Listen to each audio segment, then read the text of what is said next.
Welcome,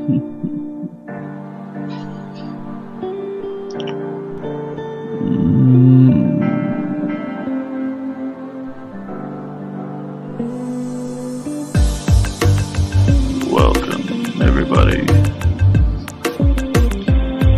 to the A-Slut Podcast with the most electrifying man in all of podcasting. Your host, the Opera Ghost. Now please, sit back, relax, make sure you enjoy yourself, and always remember, let's get A-Slutty. Find the A-Slut Podcast on all social media at the A-Slut Podcast. And please check out the website A-SlutPodcast.com or email the show the A-Slut Podcast at gmail.com. And once again, please enjoy.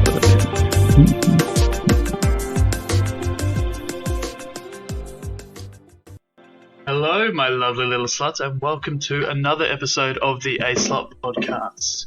Now, we were due to have a little bit of a series around sexual assault and that sort of stuff, but unfortunately, one of my guests couldn't make it to our recording session this week, so we've done something a little bit different, but still a really, really amazing chat with possibly one of my biggest crushes at the moment. I'm still sort of coming down from talking with her, but yeah, she is a truly, truly amazing woman. Really, really sweet, really kind, really just beautiful in every sense of the word. It is Kitty Du Jour, who is a sex worker based in Perth in Western Australia. She's a writer. She's done some mentoring in the sex work industry. She's done a whole bunch of stuff, but we talked to her about sex work in general, some of the things that face sex workers, a little bit of kink play, a little bit of everything, really, actually. But yeah, really, really amazing woman, and it was really, really cool to chat with her. So, enough of my rambling. Let's get on to my talk with Kitty Du Jour. And as always, please enjoy. Have you got color in your cheeks? Do you ever get that feel that you can't shift, the type that sticks around like summits in your teeth? Are there some aces up your sleeve? Have you no idea that you're in deep? I dreamt about you nearly every night this week. How many secrets can you keep? 'Cause there's this tune I found that makes me think of you somehow, and I play it on repeat until I fall asleep, spilling drinks on my settee. Do I wanna know if this feeling flows both ways? Started hoping that you'd stay. And we both know that the nights were mainly made for saying things that you can't say. Okay, so welcome to the show, Kitty Du Jour. How you doing? Thank you for joining me. How's your day been? Oh, it's my absolute pleasure. My day's been lovely, actually. It's only just gone lunchtime where I am. I'm in Perth, and it's a beautiful day. We're supposed to be getting a huge storm this weekend, so I'm kind of battening down the hatches, but hopefully spend most of it in bed. See, I miss storms because I grew up in Brisbane, but I now live in New Zealand. So, like you don't really get them. No, in Brisbane we used to get massive, beautiful thunderstorms, and now over here I just don't get anything. No, everything's just constantly damp, but no storms. Yeah, pretty much. That's pretty much how it goes. Yeah. Most of my family are from New Zealand, so I feel your pain. Well aware of the situation. Well aware. So yeah, a lot of my listeners aren't going to have heard of you before. So tell us a little bit about yourself and why you're here. Well, I'm not sure where to start with that. I'm one of these people that don't understand what free time is. So I do a lot. Mainly, I'm a sex worker of all trades. I've have experience in most facets of the industry. Currently, I'm mainly just doing escorting and BDSM work, which is really lovely. But I also shoot a lot of porn, do a lot of community education, mentoring other workers. Like I run a queer porn film festival, awesome. Which is a lot of fun. Oh yeah. And then heaps of community building type stuff. I'm all about it. And that's so cool. And it's the community building stuff that I think a lot of people, when they think sex worker, don't think about that side of thing in any way, shape or form, right?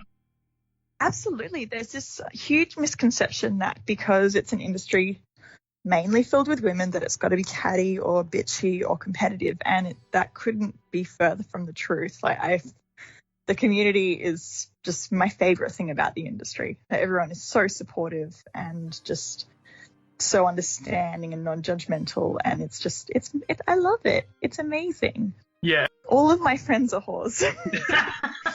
We're going to go into some misconceptions about the industry a little bit later absolutely. On, which would be really, really cool. But I guess what's the origin story of how you got into sex work? Ooh, origin story. Okay. Well, it all kind of happened. It was a chain of events, I guess.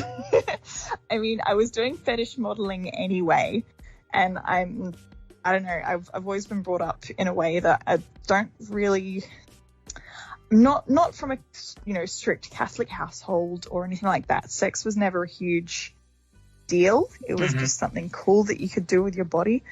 And so... It still is, isn't it? It still is, absolutely. Absolutely is. So there was a period of time there where I was super broke.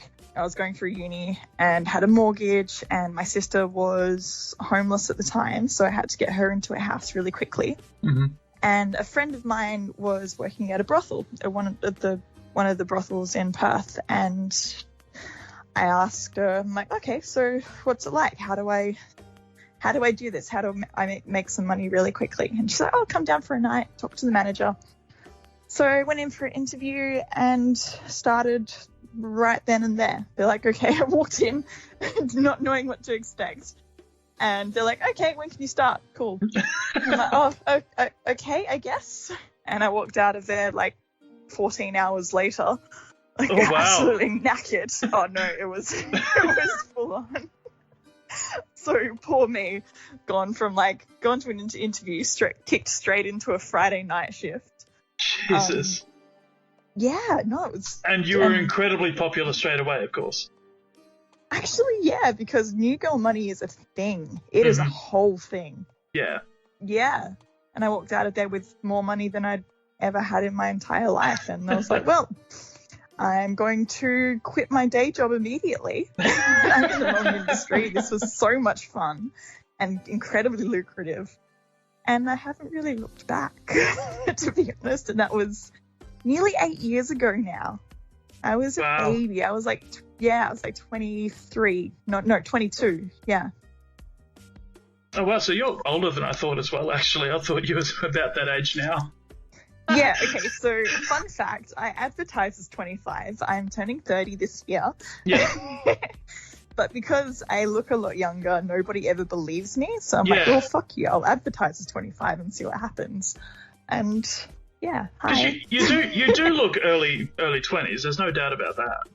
Yeah, I do. I've got a total baby face, and that's just on account of good genetics / I've got a fat head. So people just assume that I'm a baby. Oh, well, I love that. I have a fat head.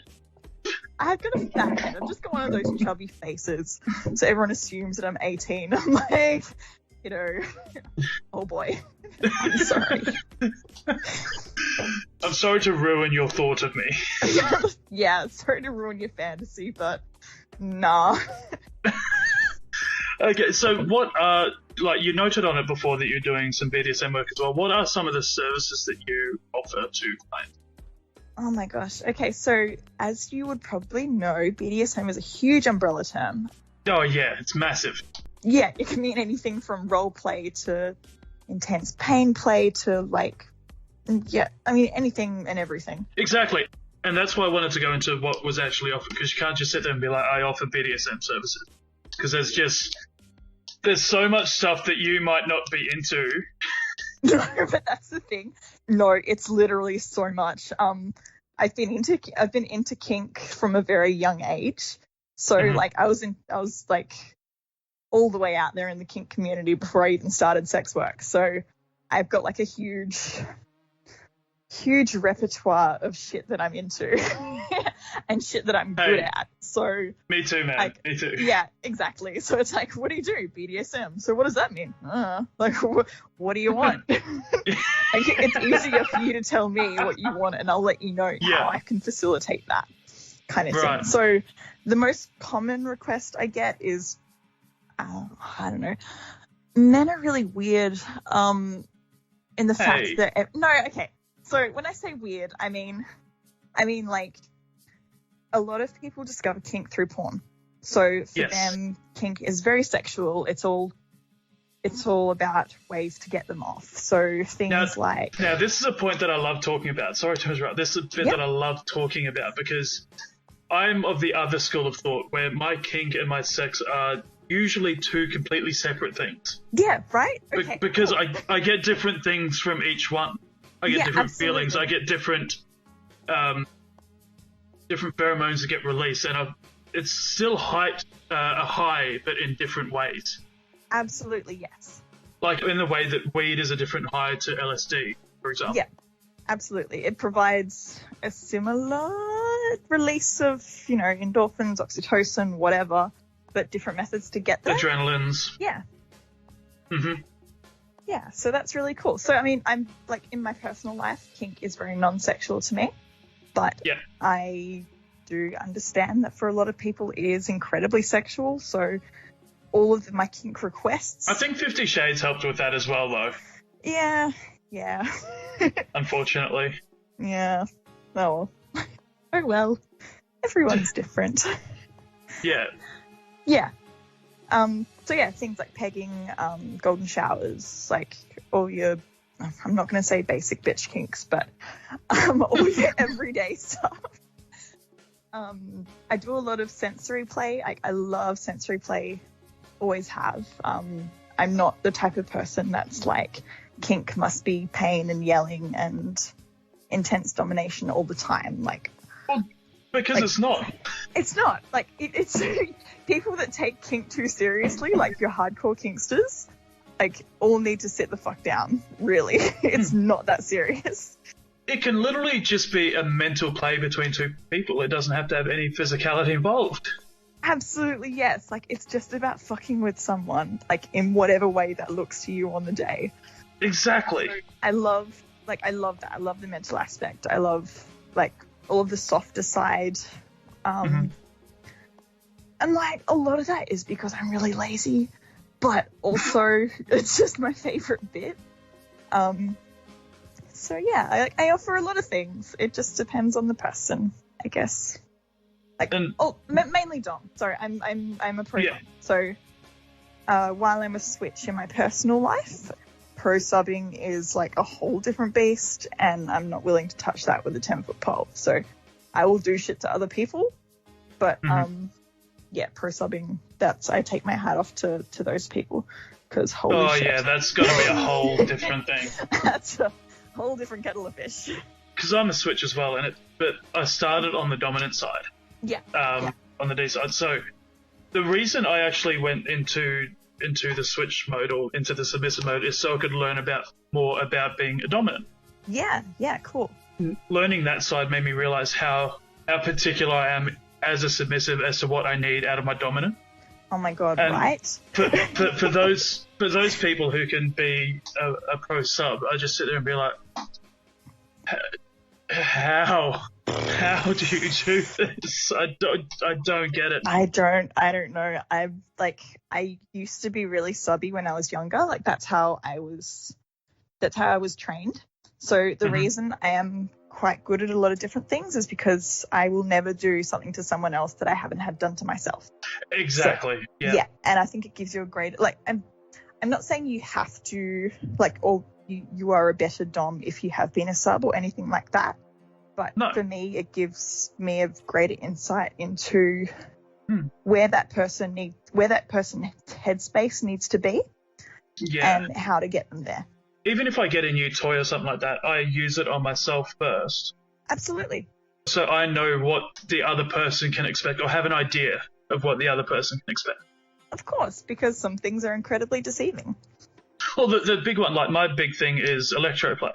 Oh, yes. Now, a lot of people hear that term and they get a little bit freaked out, and somewhat understandably, I think.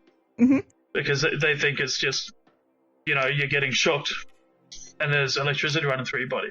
But it's like you spoke that you do a lot of sensory play. A lot of electroplay is purely sensory. Absolutely. I use my violet wand constantly. It's permanently plugged in next to my bed. I love it. It's so good.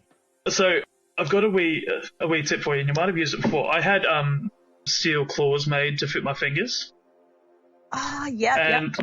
And you hold onto the violet wand, and obviously the electricity is flowing through you, but it comes out the steel claws on the other end. I love that. So you get the sensation of the cold, sharp steel, plus that little sensation of the electro running through it as well from the wand. That'd be such a bitch because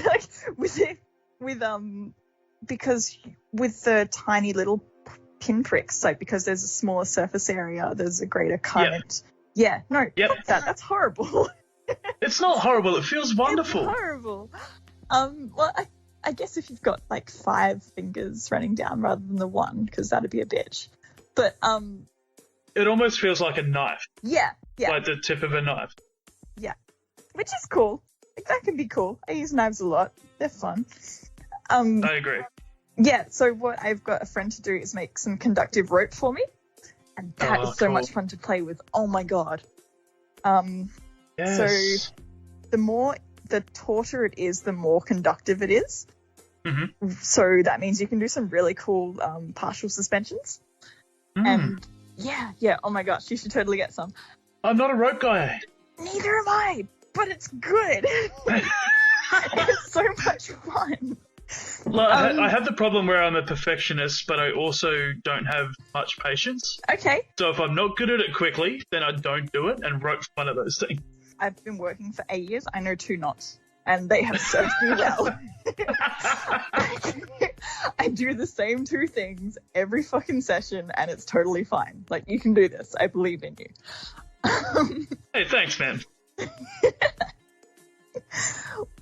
Yeah. So, you can do really cool things like tie a person up, and if they move or if they start to drop, if they lose their position, it's more conductive. So it really wow. like that. Yeah.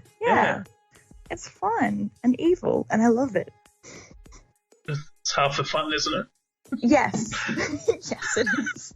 So you're pretty open on the BDSM side. What about if they just want, I guess, just like a regular service, for lack of a better term? What kind of things do you offer there? So we call that a girlfriend experience. Yeah, no, that's also like a huge part of what I do. Like, I do a lot of the soft dom stuff. But most people are just looking for a connection. They're just looking for a good sexings. So that's a lot of fun as well. What a shock! I know. Funny that. What a surprise that people want to have good sex. You say that, but that's really what it comes down to. I say that, but people still go out and have terrible sex all the time. I don't understand it. No, neither. Ugh. Neither. No, hire a professional. Trust me, we're good at it.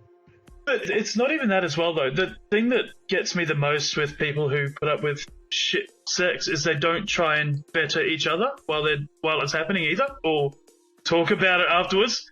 They just resent each other for it. Yeah! How horrible. It happens so often, though. I hear about it so much. Oh my gosh. I was like, yeah, my husband's not very good in bed. I'm like, so what the fuck are you doing? It takes two to tango, my friend. Like, communicate that shit. Like, fucking tell him you're not enjoying it and work together to fix the problem and it'll become good. Like, fuck, man. Exactly. No, people are so quick to shift the blame, and it's really disappointing because it sets your partner up for such unrealistic bullshit. Because no one's going to be perfect at sex. And even if they are, they're not going to be perfect all the time or with each individual partner because people are so different. Yeah, see, the individual partner is what gets me. Exactly, right.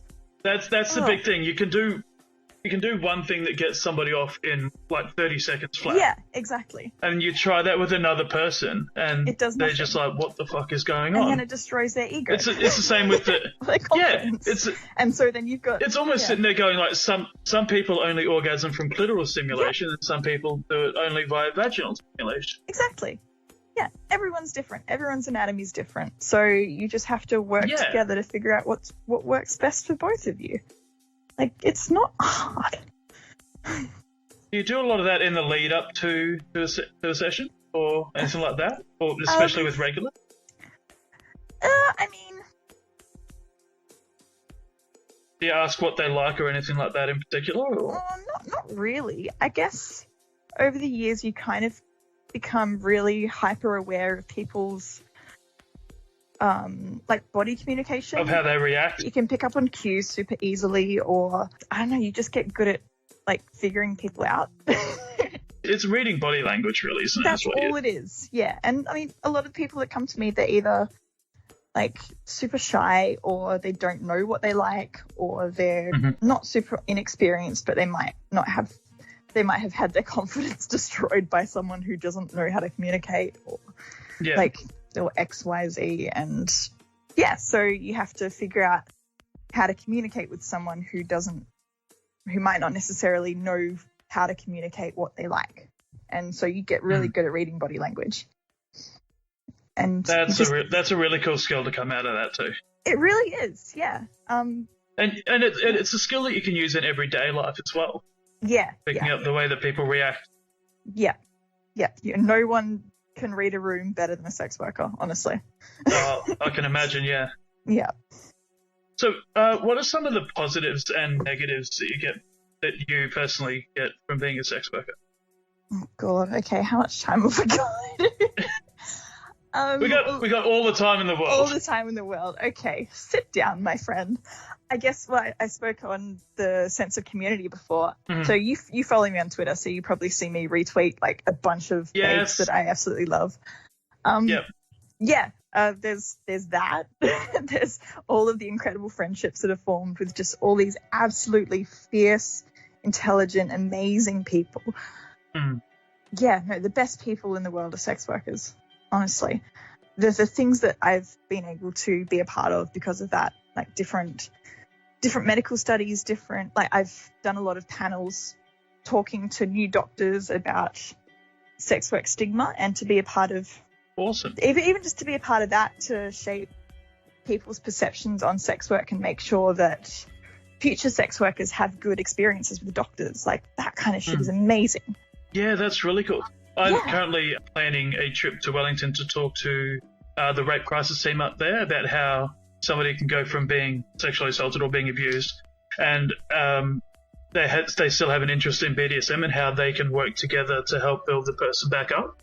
Absolutely, so that's so cool. Yeah, gonna be able to go and talk to them about how those things can work together to... Oh my gosh, that's so exciting. Yeah, I'm hugely stoked about it. Yeah, oh my gosh. That's so cool. So like things like that, you know, being able to be a part of, like, so to be able to shape society's learning of sex is just it's such a privilege and such an honor. And I couldn't agree more. Absolutely love it. What else? No, like the job itself, like the flexibility, Like, I love Yep. working for myself. I love being able to control my own branding and who I see and all that kind of jazz. Is that the same for every sex worker though? Because I know here in No. Christchurch especially, here in Christchurch especially, we have a couple of brothels that you have to use the name of the brothel as your surname when you're advertising. Oh my You have God, to that's set so your ad fun. out a certain way. You have to set everything Yeah. out a certain way. New Zealand's a totally different beast as well. Like, I've been looking at touring over there for a little while, but like, Oh, hurry up and do it, please. which is so great because you've got partial decrim over there, which is awesome. You're Mhm. one of the only places in the world that do. So theoretically, touring should be amazing. However, you have this really awful agency called like New Zealand Private Girls or whatever it is. This horrible platform, and the lady that runs it will report any Australian touring girls to, like, I don't know who the fuck they report it to, but like, It'll be to the tax department. it'll pay to the tax department or like visa or whatever and get you kicked out as soon as possible. So like, politics over there are bullshit, but your laws are pretty amazing. So Yeah. we'll see if I get over there. How quickly I get kicked out. Yeah.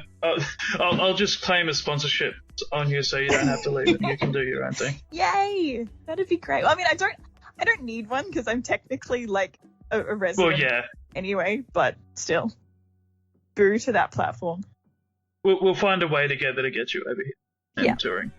That'd be great. I'd love that. Because I swear I'd be booking you out for like a week solid. Yes. Oh my gosh. It'd be so much fun. If I had that chance, that's 100% going to happen. Well, it'll happen sooner rather than later anyway. I'll get over there. Good. What was I saying? So what is? Yeah. Sorry. Some of the negatives of the job. Yeah. Ooh. I imagine like the stigma you get would be some of it. Oh my god. Yeah, it's total bullshit. Like, the way that we get treated just because of how we feel it's best to navigate capitalism. Like, most of the problems with the job is not our fault. Oh, I know that feeling. I'm a courier driver by trade. Yeah, so it's bullshit. A lot of, so the stigma that can reach, that in just controls every single facet of your life, right? Mm-hmm. So every interaction you have with every person, you have to constantly be aware of shit that they might be thinking about you and how that it will affect how they treat you. Like I mentioned before about interactions with medical professionals, right? So some examples would be something like every time I present at a hospital or at a doctor's surgery, because it has on my record that I'm a sex worker, they will automatically assume that I have a STI or automatically assume that I'm a drug user. And that affects how the treatment that I get. Like I can't present to my local hospital for a broken arm without getting tested for HIV. Wow. Yeah, and then getting charged for that, which is bullshit. Yeah, absolutely. Yeah, and just like the quality of care, like, or from what's happened recently? The banks kicking everyone out for using them, or like different platforms, like online platforms. You're seeing people on OnlyFans, which was originally a sex worker platform, getting kicked off for being sex workers, which is just laughable. You had the same thing on Patreon, on Tumblr, Tumblr was the biggest loss. I fucking loved Tumblr. Tumblr was so good. It was so good. Like, I actually made so many good connections with people. I could find the best porn on there. Yeah, absolutely. I've made so many friends on Tumblr, and I've discovered so many different artists on Tumblr and different porn performers, and now we're all actually in real life friends because of this fucking platform. Oh, yay. It's so good. And it was so hot. Like, my entire feed was just babes. What else? No, that's pretty much it. Stigma's shit. It's shit. Well, it means that I have to be really wary of being friends with people, or like when I came out, or when my family found out that I was a sex worker, like that was really tense for a good few years. Yeah, just horrible things. So personal relationships can be a bit strained. Oh, mate. Yeah, it's totally a whole new beast. Like, you think personal relationships can get strained if you're polyamorous or kinky, like add sex worker to the mix and it's just all hell breaks loose. I'm trying to find a romantic partner that is into all three. Yeah, it's a trifecta. I mean, there's one, but he's sort of, 4-hour time difference away. Yeah, something like that. Like, the community gets a lot smaller. Like, your fishing pool gets a lot smaller. I genuinely believe, like, in my city, there's probably 2 people I could date. Well, instant triad. Yeah. So, like, being bisexual, kinky, polyamorous. Yeah. Absolutely. Like, that quite severely especially, as bad as it may sound, being a bisexual male, because even a lot of bi girls think poorly of bi males. It's really weird. I don't get it. But yeah, no, that's a whole other thing. I'm bisexual as well, and like, if you could be straight passing, your invisibility is just out the window, unless you're like femme bisexual invisibility is such a thing that, like, if I try and date other women, like, it's trying to find other women to date is a nightmare because everyone just assumes that I'm straight. And I'm sure being it's the same for me with a dude. Yeah, right? Because I'm too straight for the gay guys. Yeah, like, you've just come straight from football. You'd be very straight presenting. I'm assuming absolutely, masculine. Yeah. So people... But I don't hide it or anything like that. Like, I have some of my football players, because I coach men. Yeah. They're friends with me on Facebook, so they know I'm not. It's not like I hide it, but I don't, for lack of a better term, flaunt it about the place. Right, exactly. And I am very straight acting in general. Yeah, which is that's a whole other thing. Absolutely. Yeah. There's not much else that's quite bad about it, apart from just general freelancer life, like stability of income. Taxes are shit. Yeah, I know all about that. The threat of being kicked out of your apartment at any given moment kind of sucks. Because of what you do for work? Yeah. It's like, I've had a couple of times, like when I first left brothel work, the brothel madam called up my apartment, my landlady, and told her that I was working from home and tried to get me kicked out of my apartment. Oh, that's lovely. Yeah. Oh, drama, honestly. So just on these as well, so obviously through here we've broken a couple of myths already and some misconceptions. What are some more misconceptions and myths that people might have about sex workers or sex work in general? Oh gosh, it's... I think the big one that there's 2. Sorry to interrupt. There's 2 there that you've touched on already that I think people automatically think, and that's the SCI one and the drug one. I think a lot of people assume that straight away, right? Yeah, but people, like, I think that sex workers get held to such an unrealistic expectation. So we never ask of any other professional group if their work, like, we never demand that their work be empowering, that they be drug-free or, fucking, that we never demand. Imagine going into McDonald's. Yeah. Imagine going into McDonald's and asking everybody to take a drug test to make sure that they're free of any drugs or anything like that. My God. So I used to be a nurse before I was a sex worker. And do you know the amount of nurses that have, like, low-key Dexy addictions?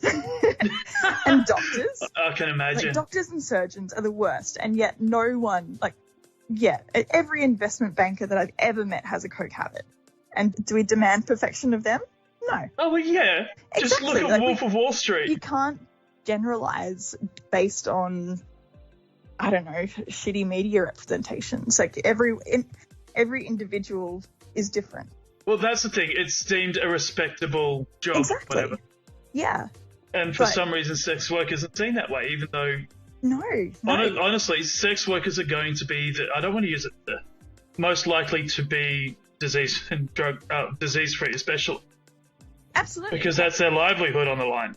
yeah, this is my body on the line. Like, do you think I'm not going to take care of myself? Do you think I'm not going to get tested every 3 months? Or just, yeah, it's, but not even that. Like, yes, people should still be able to work if they do have HIV or if they do have bloodborne diseases, because there's ways around it. Yeah, exactly. Like, HIV doesn't mean what it used to anymore. So even Thankfully. that kind of stigma, like, yes, we are less likely than the general population to have STIs just because of the sheer amount of self-education and self-awareness we have of our bodies and the amount of testing that we do. And, like, I know for a fact that my friends and I are more health conscious than any medical doctor that I have met. That we know more about the recent studies on STIs, that we keep up to date with more of the scientific literature than most doctors that I know. Yeah. Like, we are the experts in sexual health. Yeah. Which is a good thing because you're looking after yourself. Oh, absolutely. Like, it's our job. And we should be treated as experts in sexual health because that's literally what we do. I wonder if it's worth getting sex workers into sexual education classes at schools. Well, this is a thing that this is a long-term project of mine. I would actually love to do that. And I know there are sex workers out there who have written sex education books for kids. Like Eva Sless, her book, A Teen Girl's Guide to Getting Off, is absolutely amazing. I recommend it to everyone. I think you posted about that recently too, didn't you? I probably did. I literally recommend it to everyone because it's not just about sexual health. I vaguely recommend it.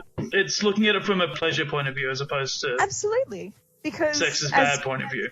Yeah, as kids and as women, especially as women, we're taught the clinical side of sex. We're taught, like, all of the things that could go wrong, but we're not taught anything about, not taught anything about consent or what things might feel good or, anything about pleasure. The consent one is what I want to get into schools to talk about.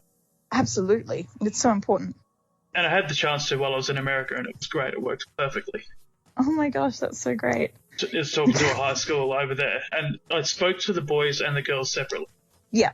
And I spoke to the girls first and got examples of the way they've been talked to and stuff like that. And then I went and obviously anonymously, showed the boys what kinds of things and how they make the girls feel. So it's not even just about consent, it's about predatory behaviours leading up to it. Yeah, absolutely. So how you get somebody message you saying, hey, how you doing, every day for, however long. So coercion is part of it as well. Yeah, wearing someone down into saying yes is not the same as an enthusiastic yes.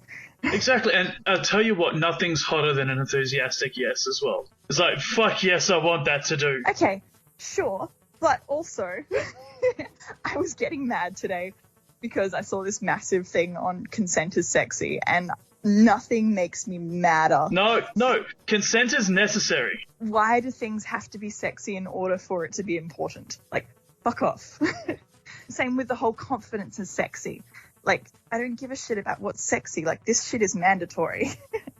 Yeah, but in saying that though, like, if you can't get consent by using like, oh, do you like when I do this to you, or do you mind if I do this to you, if you like in a sexy way, then all it means is that you're just really shit at dirty talk. Absolutely, yes. Because dirty talk is asking consent to do these things. It really is. It's saying, hey, I want to do this to you. Can I do this to you? Or do you like it when I do this to you? That's literally all dirty talk is. Exactly. And that's what getting consent is. Yeah. It's not hard. It's not rocket science. I mean, something's hard at that point, I imagine, but... That's not it, though. No, that definitely is not that. The bit. Oh my gosh. Anyway, myths and misconceptions with Kitty Du Jour. What's another few? About sex work or sex in general or BDSM or like porn? I don't know. There's so many. There really is. I think another potential misconception is that you sort of for lack of a better term, cater for people to cheat on their partners. Oh, wow. Okay. I've heard that a fair bit. Oh, yeah, but, so does Tinder. I mean, Yeah. so does Grindr. Exactly. People will always pass the blame to women wherever they can. Like, fuck off. And this is the thing for me, like, if a person's going to go and see a sex worker while they're married behind their partner's back, then they're going to do that regardless. They're going to do that with somebody who's not a sex worker. They're going to do it with someone. Yeah, because the desire is there. Yeah, it's not like the girls go out and say, hey, are you married and need extra fun? Come and see me. No, I mean, although that might be my new tagline. Like, just for the fun of it. But no, fuck off. Like, I'm not responsible for anyone else's marriage. That's way above my pay grade. Yeah. No. Like, we're not soliciting like that. People are coming onto platforms to find us. So, like, I'm sure I might facilitate people cheating on their partners, but, like, also that's not my responsibility. Yeah, it was going to happen anyway. Yeah. Absolutely. No, that's not my fault. No, I can agree. What are some of the safety precautions you use? Because obviously you can't just meet anybody straight off the bat. You get a phone call or a text and, you go off to meet them and that's it. There's got to be some safety precautions you put in place, right? Of course there are. And I'm not going to talk too deeply about this because, the nature of the beast is that if I let people know what my safety precautions are, they're going to find ways around them. Yeah. But I always, from the information that I need to get before a session, I can tell if I'm going to be safe or not. And a lot of that does come down to being able to develop that gut feeling about somebody and how they speak to you, and being able to determine if they have a level of respect for you that is going to translate into how they treat you in a room. And that's just a learned skill. That's something you just develop over time. So it's the same as when you're learning consent, right? You're not going to learn what your boundaries are until they've been thrown up on a few times. So you're not going to learn what the red flags are until you've had a few waved in your face. Yeah, exactly. But as a community, we do have ways of safeguarding each other, and that's all I'm going to say on that. Yeah, fair enough. But the fact of the matter is that safety precautions are there, and they're there for a reason. And yes, yeah, for sure. But in terms of screening, like, that happens. But when a person gets into a room, there are ways of handling a person as to not let them get the upper hand, if that makes sense. Like, when you're dominant with someone, you know how to handle a person as to you know how to control the room. You know how to position your body in a way that says, I am the dominant one here. And we use all those tricks in sex work.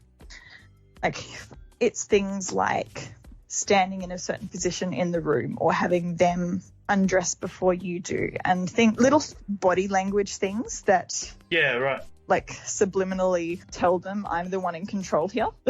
Yeah, people don't quite notice what's happening. Oh, they'll never notice.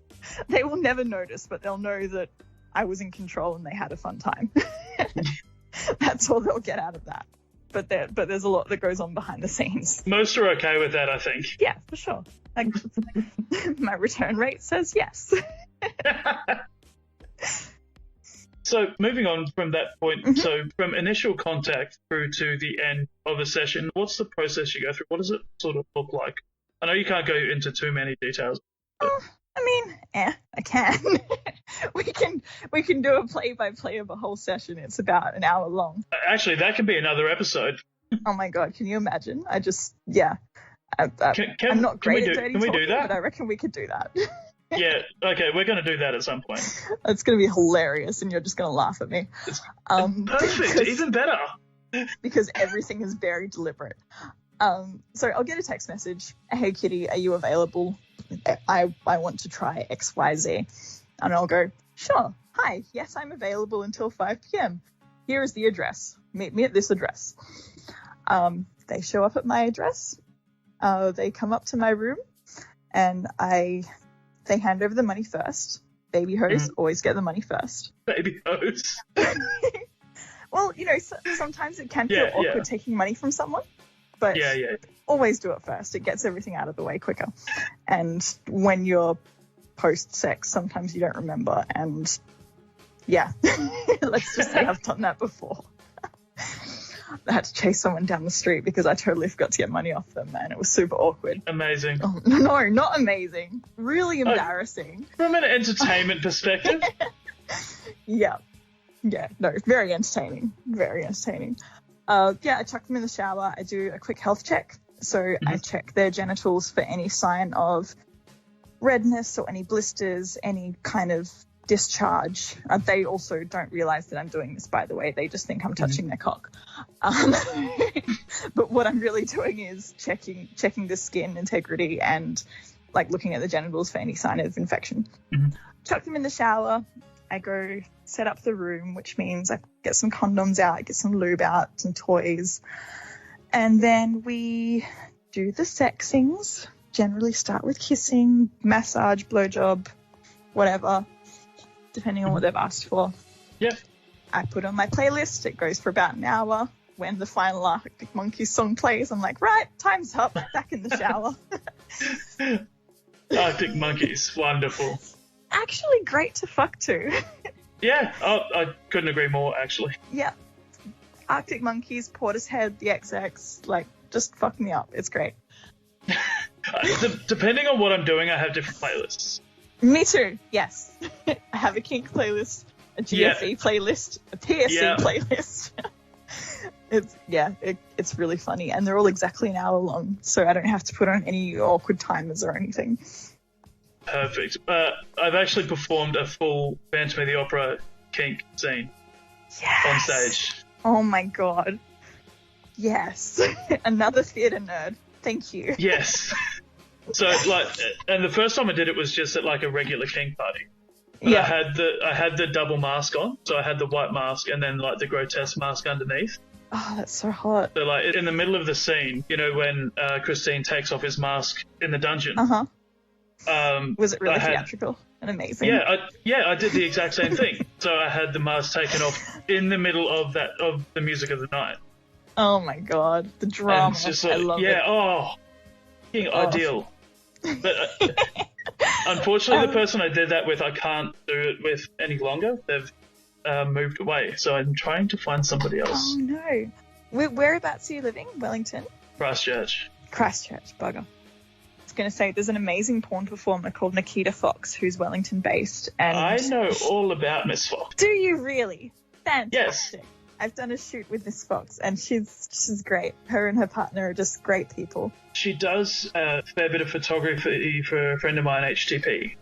Yeah, cool. Anna Taska, Poland. Yay! Friends! Yeah. Cool. Even from 6,000 k's away, however far away we are. Yep, so you chuck them back into the shower. Yeah, so I chuck them back into the shower, and then depending on how much time we have left, we have a chat on the couch. If it's a kink session, like my aftercare process is that I give them some chocolate and then some water and talk to them about if there was anything that they liked or didn't like during the session, or what they'd want to do next time, and try and get that communication flowing before they get out the door. For two reasons. One, to make sure that they said yes when they meant yes, and two, just to make sure they can form coherent sentences before I send them off to drive. Because, safety first. Yeah. And yeah, that's it. It's really, that's the booking process. And that happens a few times a week. And that's my life. Cool. So it's pretty straightforward, really. It's really not hard. Like, the amount of people that get in their own way, and it's not a hard process. Yeah. We're not intimidating or scary. It would just go see a professional if you feel like having the sex and no one wants to have the sex with you. Or if you can't be bothered going and getting the sex, just go see someone. I feel personally attacked by that. Like, if you're too lazy for Tinder, that's why we're here. No, if no one wants to have the sex with you, goes, I feel attacked by that. I mean, so do I. But, whatever. Like, the amount of sex workers that go and see other sex workers is amazing. Yeah, see, I was going to ask about this a little bit. So the difference between sex as part of work and sex in your personal life? Yeah. Like, is it much different, or Yes and no. can you focus more on what you enjoy when you're having your personal sex as opposed to? Yeah, well, I mean, that's the whole point of why you pay someone, to get pampered, right? Like, yeah, that work sex is enjoyable for me because I know how to make it enjoyable for me. But also the booking's about them. So I want them to feel as amazing as possible. And in my personal life, it would probably be a more equal energy exchange, if that makes sense. Right. Yeah, I get that. So again, that's why sex workers book other sex workers, because we like to get pampered too. Funny how that happens. I People know, like to get pampered. What It's a shock. almost like we're humans with human needs. It's a crazy concept. No way! I know. It's wild. What a twist. But yeah, in a sense, like, it is different, but it's also not. Like, it's still good sex both times, but one, I'm more focused on the other person's pleasure. And, like, in my own personal life, I'm maybe not. It's more of an exchange. It's more of an exchange, I guess, yeah. We're almost there, Kitty. We've almost made it. Oh my god. So before all of this, you said, no, we're never going to get through all of those questions. Just pick 2 or 3. Well, probably because you gave me such broad questions. I'm like, holy shit, this interview is going to go for hours. This poor guy. They are broad questions, but they do narrow down after I ask them, to be fair. Okay, yes, that's a fair assumption. Yes. Okay, next. Well, what have you got? Question number 7.2.1 on the agenda. So this is kind of a big one for me, because from what I've spoken to friends with who are sex workers, there are a lot of people that book a sex worker but don't put any effort into themselves when they go and see them as well. What you mean, like, in what sense?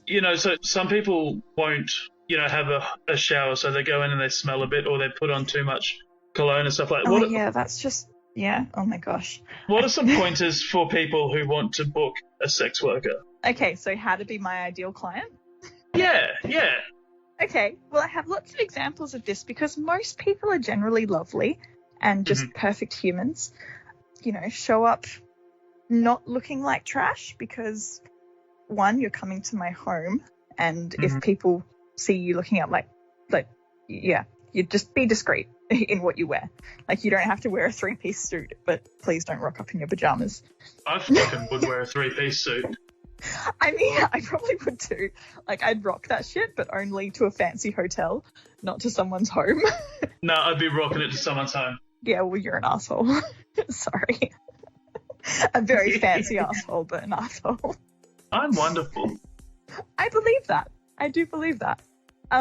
Yeah, so just turn up in your normal clothes, like, just for discretion reasons. Like, don't make a big scene. Yeah, so even just like a nice pair of jeans and a t-shirt or something like that. Sure, yeah. Like, yeah. It's not hard. Dress normally, not like a grot. But as opposed to like Donald Duck pajama bottoms. Yeah, I mean, you can wear those once we're in the room. That's totally fine and allowed. Especially Donald Duck pajama bottoms. But I'm gonna buy a pair now. Can you please? And just post it on Twitter, just for me. Yeah, okay.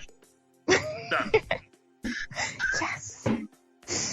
But yes, go on. I don't know, just like treat the person like a person, and don't be so focused on getting your money's worth, because I find that that's a real problem with people when they feel like they've had to pay for something, or they feel negative. If they have negative thoughts about having to pay for a service because of their own ego or self-esteem or whatever, because they have their own internal dialogue about what a client is. And I get this a lot. So people feel guilty for having to pay, and so then they project and treat me like not a person, Right. Yep. So just be aware. Do you find that sorry, go ahead. No, I was just going to repeat, just for, I'm a person. Treat me like a person. have you ever found that, like, you talked about getting their money's worth out of it? Mm-hmm. Do you feel as though that these people that are paying for it, they feel pressured, or they try and put pressure on you that they need to ejaculate and they can't do that because of that pressure? Oh my gosh, yes. So because they've paid for a service, they feel like ejaculation is the goal. Yeah. And if they don't achieve that, then either there's something wrong with me or something wrong with them. Yeah. And putting that kind of pressure on yourself doesn't help the whole situation. No. Because you can psych yourself out so easily if you overthink it. Yeah, see, this is an issue that I have, not from paying with it, because I have trouble ejaculating when I'm with somebody, regardless. Heaps of people do. Yeah, and it's one of those things where if it's going to happen with somebody, I'll sit there and be like, okay, so don't take this personally, but it is really difficult for me to ejaculate. Yeah. So don't put that on yourself. Don't feel as though that's our goal. I'm going to enjoy myself regardless of what happens here because it's going to be fun. But if that doesn't happen, don't take it poorly. Yeah. Because I'm still having fun. And definitely communicate that to your provider. Yeah. Not because we feel guilty, but just because we want you to have a good time as well. And if we think that you're not having a good time, then it's not as good. If we feel like we're doing a shit job. Yeah, it's just a bit of a downer, I guess. Yeah, it could be a bit of a downer because, they walk out the door and you're like, oh, well, I guess I won't see them again, even though they were a lovely person. Like, oh, well. So if you do have issues like that, then, just tell us. Well, that's part of the reason I do tell people, because I don't want them going out feeling like they've let me down or anything like that. Yeah. That makes sense? Absolutely, yeah. And, like, it is super common. It's so common, especially meeting someone for the first time. Yeah. Like, if you're nervous as well, like, that just adds to it. Nerves are a huge thing. It is. Like, meeting someone for the first time can be so nerve-wracking, and especially if you're going, like, straight to their bedroom, you're like, oh, shit. And you just psych yourself out, and your body doesn't want to do what you want it to do, and that's okay, because you're a human. Amazing. Yeah. So, any further advice for anyone wanting to book? I guess just be respectful. Just be respectful. Like, be respectful of our time as well. Like, don't try and... you can ask questions that are relevant. Go over time. Yeah, like, during a session, sure, but your communication, like, leading up to the session as well, make sure that's respectful. Right. Yep. Like, I don't want no dick pics, y'all. I don't need to see your penis. Oh, like, it's fine. I was going to send one straight after this. I don't need to know that you're a 22-year-old white guy because, like, it's not speed dating. I don't care. Yeah, no, I think that's it. Just be respectful of our time. Because we're not going to spend all day going back and forth on the phone to you for a 1-hour session as well. Yeah, exactly. Yeah, it's sort of keep in mind that the session just isn't your time. Like, yeah, exactly. Texting, you're using up the time of the person that you're trying to... Yes. Yeah. And that's another huge misconception that, like, all of our work is sexual, because I swear to God, for every 1-hour booking I get, there's, like, 5 hours of admin. Yeah. It's so much groundwork. Even just keeping up your online presence. It's ridiculous. Yeah, and that's a whole other thing. Like, keeping up 8 different platforms of advertising, posting different ads every day, posting different selfies on 6 different platforms every day. Like, that's a huge part of your admin and marketing that people don't take into account. Like, this is why we charge so much, because we're putting in, 50 hours a week for those, however many bookings. Exactly. Yeah. I think people are too wrapped up in themselves to remember sometimes. Yes. You said it, not me.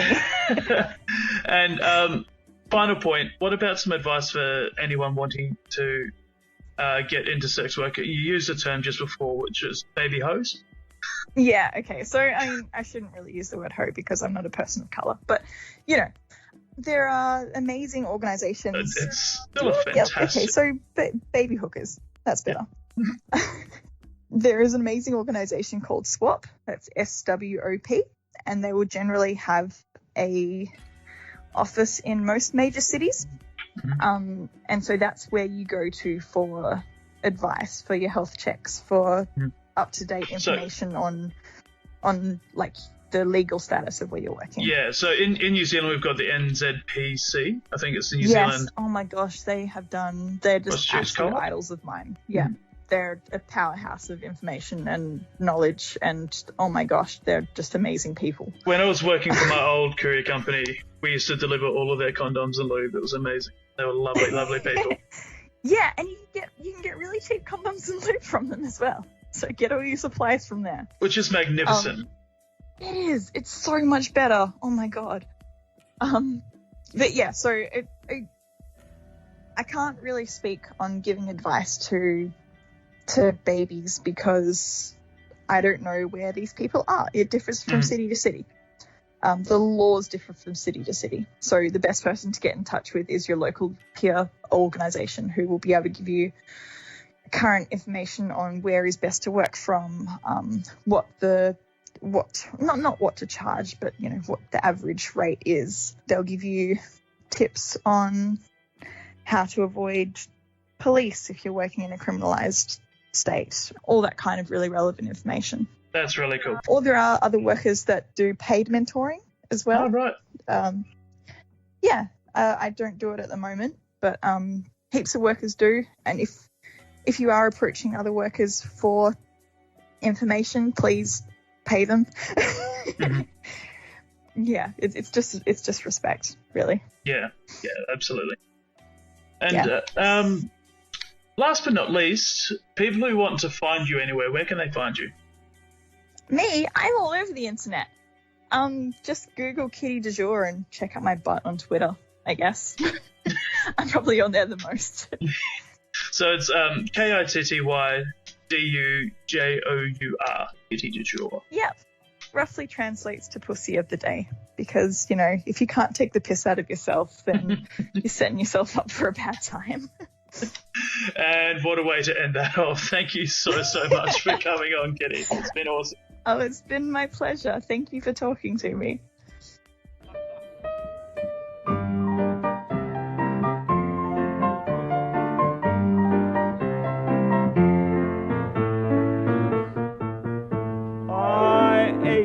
For the touch of your lips, dear, but much more for the touch of your whips, dear.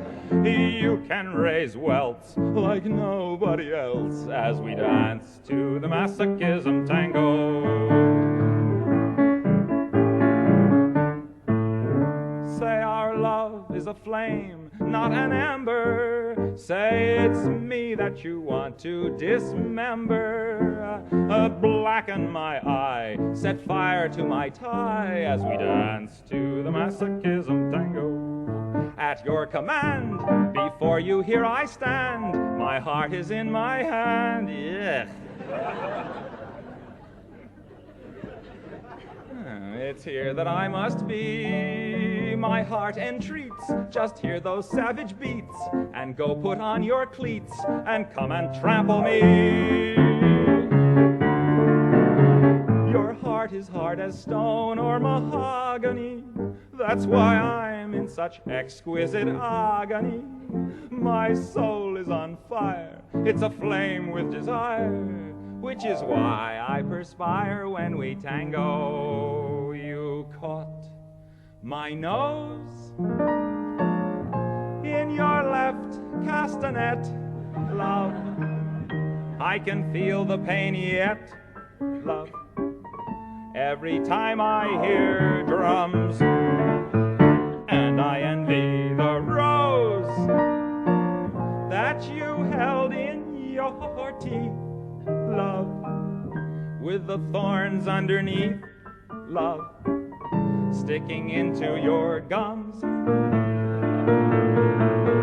Your eyes cast a spell that bewitches. The last time I needed 20 stitches to sew up the gash you made with your lash as we dance to the masochism tango.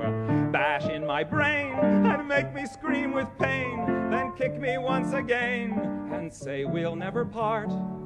I know too well I'm underneath your spell. So darling, if you smell something burning, it's my heart. Won't you take your cigarette from its holder and burn your initials in my shoulder? Fracture my spine and swear that you're mine as we dance to the masochism tango.